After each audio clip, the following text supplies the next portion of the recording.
welcome back to another episode where we get to spotlight some of the amazing speakers, but also team members a part of TEDxLake Mary. So I am so excited to have our speaker coach, Tanya, with us today. Tanya, thank you so much for the time today. I really appreciate it. Absolutely. I love what you're doing with this and getting everybody, so people get to know what's going on behind the scenes. I know. I feel like sometimes there's such a difference when you just read a bio or you just look at a picture, but then sometimes when you really get to watch the video, really learn, or you go, oh my gosh, like I see, and people just get so fired up about their passions. It's so fun to see on Yeah. video, and that's a huge part of it as well. But you and I met last year when you were coaching my TEDx talk for Cherry Creek HS in Denver, which was just such an amazing experience. I think I was talking to one of the speakers and we were like, yeah, the minute we found out we had a coach and she was just going to help us with it, it was like all of the stress in the world was like lifted off our shoulders. Like I was excited to be coached. Um, and then you so graciously accepted to help us launch TEDxLake Mary. So why don't we kick off and just talk a little bit about you? Because I mean, that could be like at least a 9 hour conversation, but let's kind of keep it like a little focused. So how did you find out into the TEDx world? Like how did you get launched into here? Yeah, well, the kind of Reader's Digest version is, I, just like so many people, coveted the idea of being on the red carpet.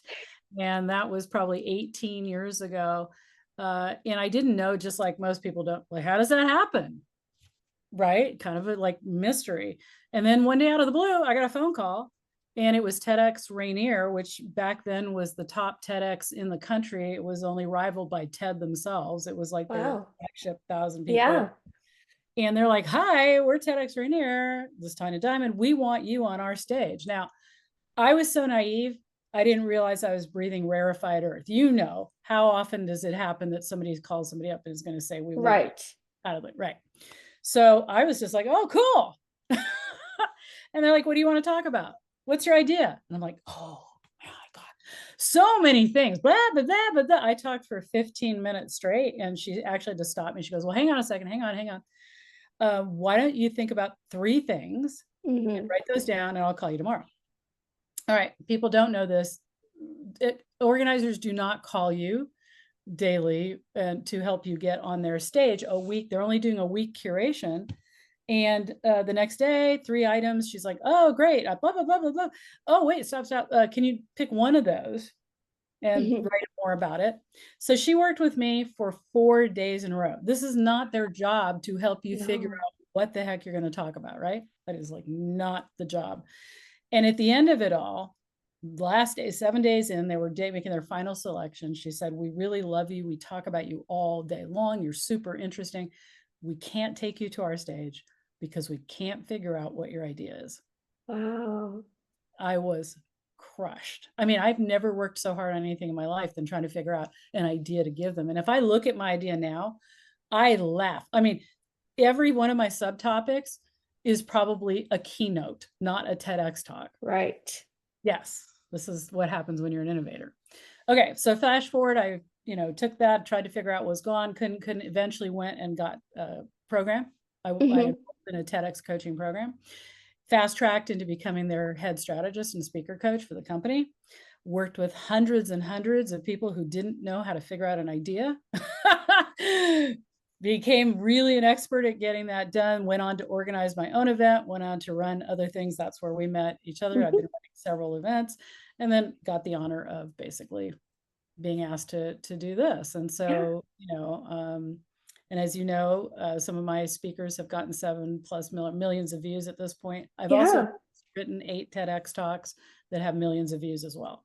Yeah, and that's incredible. And I think that's such an important topic because I know like when you were teaching me a lot about launching this and what the application phase looks like, and you really helped us find what is an idea. Because even when was applying for TEDx stages last year, I even had a TEDx coach and she was helping me and she helped me so much. But I can even see still some of the flaws in my application where I'm like, oh, I could have, Mhm. made that stronger. I could have made that strong in my application. Oh, this really is my idea. It's not what I thought it was. This is Yeah, more of the idea. This is how I can present the idea. I right. don't know if you want to spend just a minute talking about like Yeah, what is an idea for yeah, TEDx versus what isn't. yeah, exactly. Yeah, so a lot of people go and watch TED and then Right. assume that TEDx's are the same. No, TED is for like innovations. Imagine if blah, blah, blah, you know, your Nobel Prize winner, you're like that. So those are like bigger kind of mindset shifts, awareness talks. TEDx's are not that. And there's a lot of really bad TEDx's, let's just say that, talks. So I wouldn't suggest you do that. The easy formula is you want to be talking to one type of audience. That's usually who you were when you had a problem that you solved. And it's one solution, not 5 steps, not acronym STAR with it. You know, people try to get too clever. And I always say the best TEDx talks are unremarkably, unclimactically simple, which you're like, Hmm. but it's the red carpet. I need to say the most important thing I've ever said in my life. No, don't do that. So really one audience, usually who you were when you had the problem, you had the life raft solution, that first seed solution that helped you start the process to whatever you did. You got over the problem and you had a reasonable transformation. As you know, TEDx talks now, usually when I'm working with a stage, if I have any influence, they're 5 to 8 minutes, they're short, they're tight. Right. And TEDx themselves is starting to cut down their 18 minutes into TEDx shorts because guess what? Nobody wants to watch an 18-minute talk anymore. Right. So that's the other problem. Your idea has to be able to fit into a very concise capsule. You do not have time or you'll stay skipping on the surface versus going into deep with one thing. Exactly. Yeah.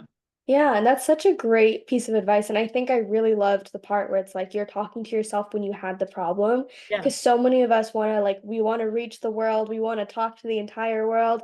You could do this, you could do this, you could do this. It's like we're not Oprah. We're not hosting the Oprah show. Not everyone's Right. getting a car today. Yeah. It's like it's a And you little get healed and you get healed and your life changed. Full yeah, life your trauma's potential. gone. Like Yeah. that's how we always think. And I think when I really heard that from you, I was like, oh my gosh, it's shifted so much, not even of like my TEDx talk, but just how I communicate what I do to people. Cause then I feel like people finally get it. It's like, oh no, I can see that. I can see that in you. And that's a huge turning point, which is amazing to see.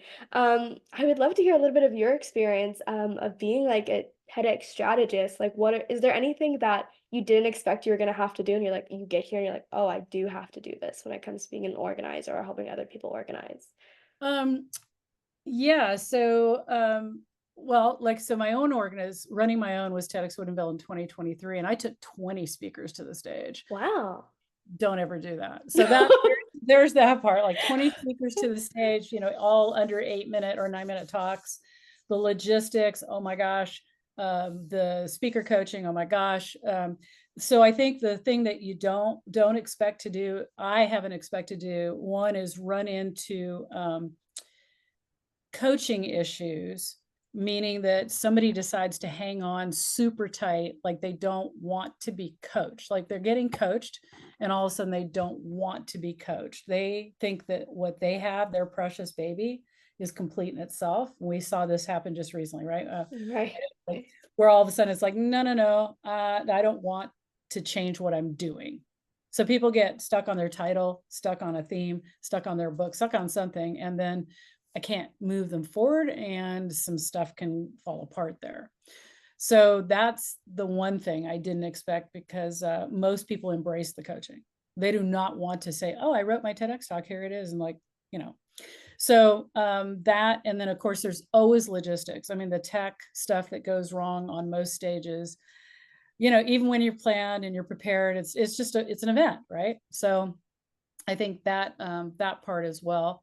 And then, you know, my idea as a strategist versus the organization, you guys, what I love about you is you're all like, yes, show us, you know, which is awesome. Yeah. Um, but then there comes that point too, where an organizer who may or may not have run events, all of a sudden decides to challenge something that I think is really critical. Right. And then, of course, I worry for the event, my reputation, and all of that, but mainly for the speakers, Mm-hmm. right? If an organizer makes a critical decision and I can see that's going to totally affect the event and that ultimately means the speakers, then, you know, that has a little bit of a, you know, bumping up a heads challenge, right? And I'm Yeah. not afraid to stand up for the betterment of the speakers. Yeah. I've had a few challenging conversations with organizers and things like that. I mean, like they're saying, we're going to do this. And I'm like, that's a no. Right. Right. Yeah. It's a no. Definitely. Here's why. So I think, yeah, it's been super exciting to just be so deep into the so different parts of it and have it's humbling Mm. to have my tiny little fingerprint on, something that then goes out and helps the speaker change the world, right? And then event organizers like committing to making like, this is a work, you guys, this is the best organized so far at Oh, TEDx, thank because you. you're like super on it. I mean, I'm strategic, you're super on it. And, it's just, yeah. And so I think when we're able as organizers and everything else to bring like the rock star moment for the speaker, Yeah.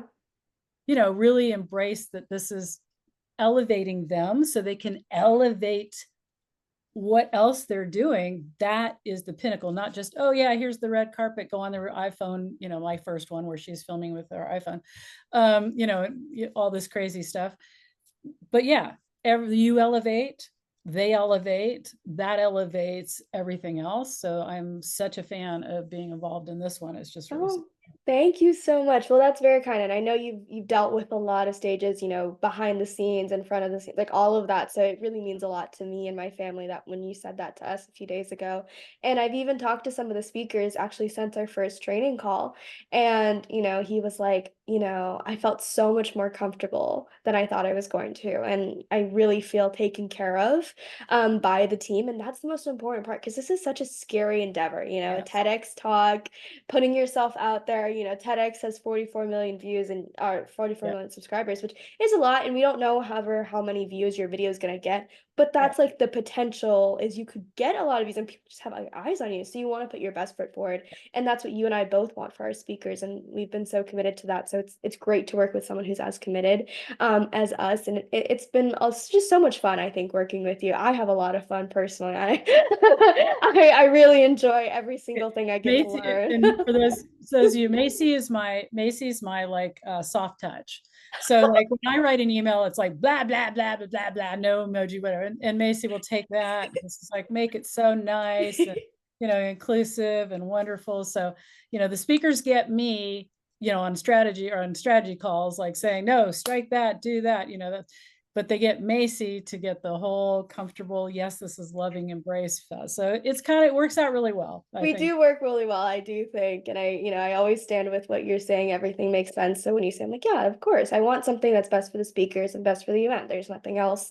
And you're speaking not for like, oh, Tanya has the best idea. It's like Tanya has seen all of the things that have worked. That's why I think this is working. It's not because I made this up in a Right. factory. It's Yeah.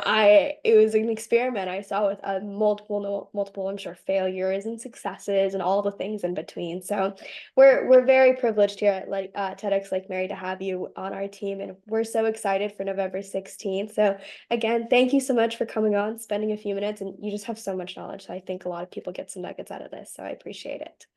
Thank you so much. Of course, and to everyone watching, we really appreciate you as well. If you have any interest in coming and being a part of the audience on November 16th in Lake Mary, Florida, you can go to TEDxLakeMary.com. We also have sponsorships available if you'd like to partner with us. Talk soon.